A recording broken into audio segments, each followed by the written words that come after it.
What's going on, people? So today we're going to be doing something a little bit different. We are going to be partaking in a read-along discussion of a recent interview held over at GameIndustry.biz with Phil Spencer. Now, this is part of a larger series of discussions with the Xbox ecosystem, the family of developers, on stuff like Game Pass, all the studio acquisitions. It's actually some really good reading material, so I'll provide links down below in the video description. Now, that being said, the topic for today is going to be Phil Spencer and his recent comments about the next generation, because, they've definitely been blowing up. The internet has been doing what the internet does best. So I'm going to try my best to give y'all my interpretation of what Phil was talking about. So, without further ado, here we go. Alrighty, so the topic of this discussion is about Xbox's approach to the next generation of game consoles. Now, they've received a little bit of flack here recently for pimping out the Xbox Series X as the most powerful console ever, yet they're adopting this no Xbox system left behind policy where they're going to release all their exclusives for the first 1 to 2 years on the OG Xbox One. Not the Xbox One X, the vanilla Xbox brick from 2013. So the beginning of the article is just talking about how the industry has been when it comes down to incentivizing consumers to upgrade to newer consoles. That's just been the status quo. Sony, Microsoft, Nintendo, they have their teams working in secret to craft next-gen offerings. So that way, when they have their new hardware, it's like, hey, you, the gamer, have incentive. Of course, there are some exceptions like certain cross-generational titles, but those are so few and far between that you really can't bring them into the discussion. So the first point I want to hit on is this one right here, talking about the loss of power narrative. This is actually a really good talking point that was brought up from people in regards to Xbox. You know, they're pimping out the Series X as the most powerful console ever, 12 tera flippity floppity floopities of performance, SSD, quick resume, yet they are mandating that their developers make the games work on the OG Xbox One. And honestly, I can't fault folks for thinking that, considering both these new consoles, PlayStation 5 and Xbox Series X, are going to be shipping with SSDs. SSDs are going to be the big game changer next generation. It's not going to be the amount of power that's available. It's going to be the SSDs and how these developers are going to be crafting their experience with this high-speed storage. I know a lot of people, they don't think the SSDs are a big deal because I have a gaming PC and I have SSDs and it doesn't do that much. Games on PC are not crafted around SSDs in mind because they are developed for what is the vast majority of PC games that exist. They're on hard drives. And when you extrapolate that even further, PC games are based off of console versions. You know, when you have a game that's coming out on PlayStation 4, on Xbox One and PC, they're going to develop with the Xbox One in mind. Why? Because it is the lowest common denominator. They want to make sure that game runs on the Xbox One. When you look at the PlayStation 4 and Xbox One, there really aren't that many differences in terms of performance. Of course, the PS4 is more powerful, more resolution, maybe higher frame rate, but as a whole, pretty much the same. PC, on the other hand, state-of-the-art graphics card, state-of-the-art CPU. You can get these crazy frame rates, high resolutions, intense graphical detail to the point where you're just like, I don't know what that is, but it makes the game look so pretty and I'm putting it on. But fundamentally, at its core, that game that you're playing on PC is still fundamentally the same game and experience as Xbox One. Why? Because they craft their vision around the lowest common denominator. When you start getting into the topic of SSDs, that's where things can be very different, because as we've seen a lot of developers comment, this can fundamentally change the way we do things. So yes, I can see why from that point of view, you know, for the first 2 years, Xbox exclusive games might not take full advantage of that. But Phil had something else to say. Frankly, held back is a meme that gets created by people who are too caught up in device competition. I just look at Windows. It's almost certain if the developer is building a Windows version of their game, then the most powerful and highest fidelity version is the PC version. You can even see that with some of our first-party games going to PC. Even from our competitors, the richest version is on PC. Yet that ecosystem is the most diverse when it comes to hardware, especially when you think about all the CPUs and GPUs that are years old.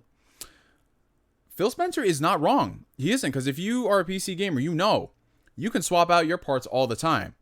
You have a GPU for 3 years, you go out there, you buy the latest, greatest graphics card, latest, greatest CPU to take advantage of like the higher frame rates and all the things you get. It's true. These developers scale accordingly across millions upon millions of configurations that exist. So for him, applying that logic to Xbox, when you have something like, let's just say, the Series X and Lockhart, you know, obviously there's going to be a difference in graphical power, but Lockhart is still shipping with the same SSD and the same CPU. Those are the two important factors when it comes to the game design. Applying that logic to the OG vanilla Xbox One, I don't think is fair, because not only does it have a more anemic CPU, it doesn't have an SSD. So while Phil is right when applying it to the topic of Series S versus Series X versus PlayStation 5, he is right. When you're applying it to the last generation, I don't think that's a really fair comparison. So going down, he's talking about how we should appreciate things about the next generation: better frame rates, lower load times, input lag basically being non-existent for the controllers, but we should not gatekeep that away from some people. Again, Phil Spencer is right when he says those things, but if I'm being honest, Phil, would you keep the same mobile phone for 6 years? Would you? Wouldn't you want to upgrade to the latest iPhone or the latest Android that has the better speed, the better performance, that takes better advantage of all the apps used on the day-to-day basis?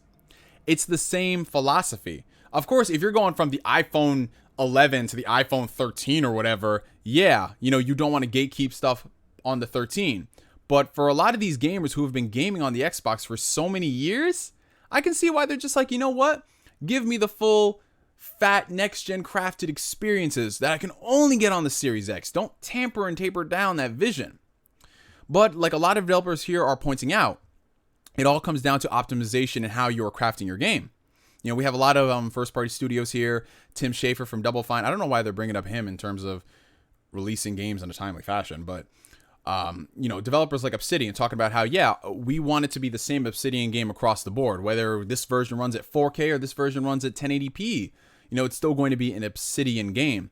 But I think the important thing that, you know, when you strip away all of Phil Spencer's, you know, prosumer stuff that he's known for, is the fact that Phil Spencer is not an idiot.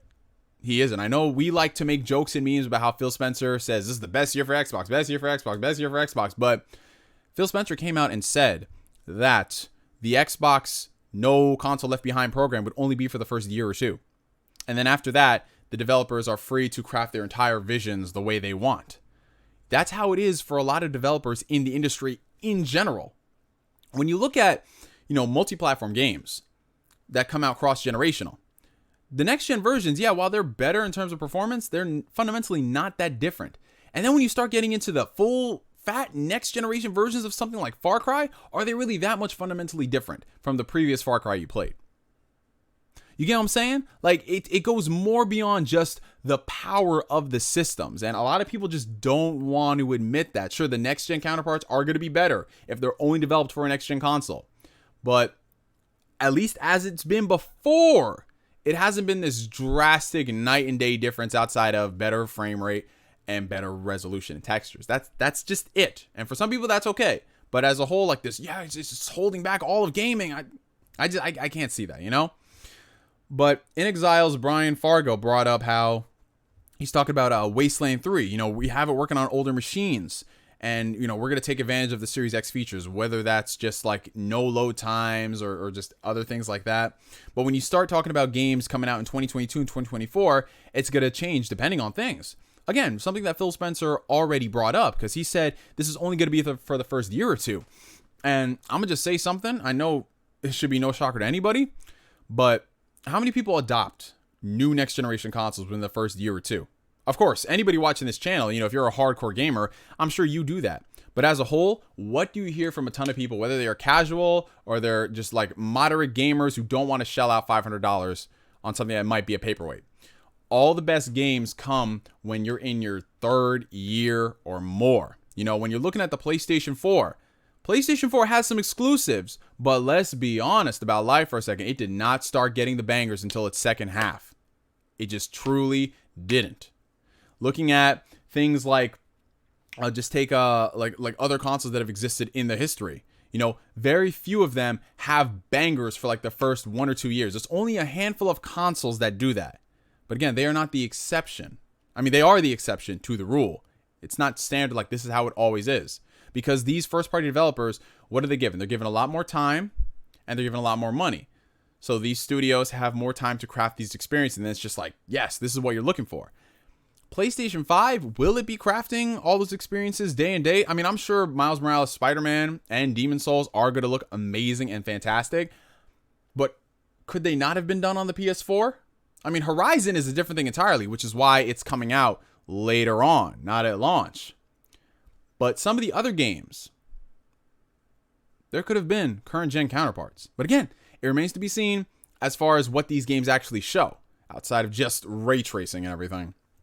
But yeah, he's talking more about, just prosumer, how Xbox as a whole, what it's becoming is it goes far beyond just generations and one particular console. Our strategy is just to be on TVs, on PCs, on smartphones, and, even experimenting with a Nintendo Switch. I thoroughly believe down the road, we might be able to see Xbox games show up in mass on the Switch and on the PlayStation, if this is what their creative vision is. For Xbox on everything and them to get all this reoccurring revenue and Game Pass subscribers, I think it's a possibility. I'm not saying that's what's going to happen, but I think it's possible.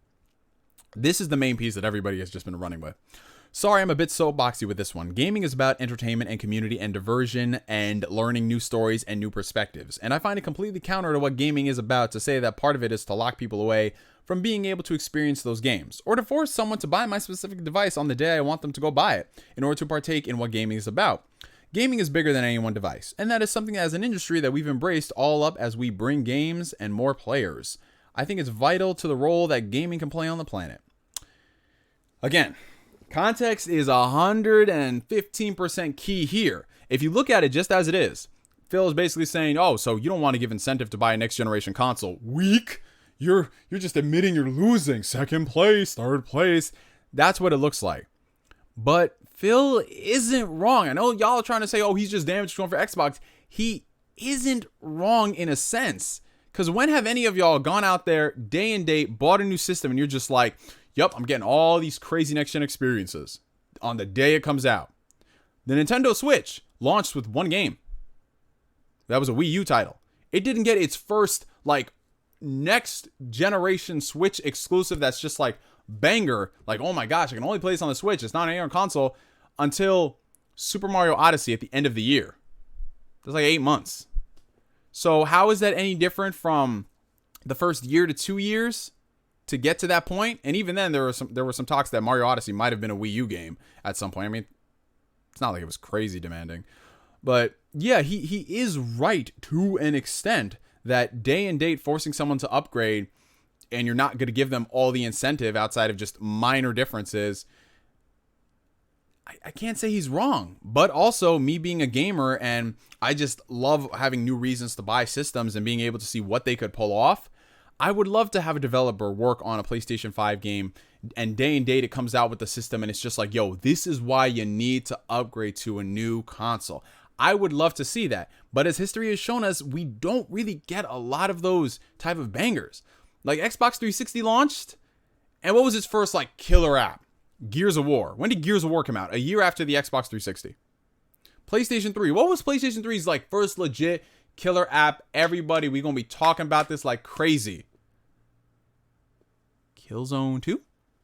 You had people talking about the first Uncharted. You had people talking about Metal Gear Solid if they were fans of it. But if we're talking about just across the board type of exclusives that really show you the power of the hardware and why this is why you need to buy it, it was Killzone 2. And then later on, Uncharted 2. That came out 3 years later. So it's just going to come down to developers. I think that's what it always is. And people are just, they're trying to spin things out of proportion. And I don't know. I don't have the energy to try to say yeah, this is exactly what he means. And what he's saying is just death for Xbox. I don't look at it like that. I think everything is just a little bit more nuanced. And people will bring up yeah, well, he contradicted himself because he was you need to buy this game on the Xbox One when it came out and do that. And it's just all right, things change in 7 years. I'm sure we can bring up everything from any other executives who have said something and then they just backtrack on it. It just is what it is. The only thing that we can get from this is literally you just got to put your money where your mouth is. Show us these great Xbox experiences. And honestly, for me, I do not care if these experiences are temporarily hampered for a select window of time. Because what I want out of Xbox is just great experiences in general. That's what we need. Like, before we even talk about, being left back in power, we just need those experiences first that they've been working on already for years. So, again, I know it's just next gen dribble and back and forth and blah, blah, blah, but I don't know. I don't feel like I should waste more energy than is necessary. You get what I'm saying? But anyway, from me to you for now, my name is NGS signing out. What do you think about this whole article? Are people just blowing it out of proportion? Do you think that Phil is just lying to save face for Xbox? Let me know down below in the comment section. My name is NGS signing out, and like always, I will catch you guys later. Peace.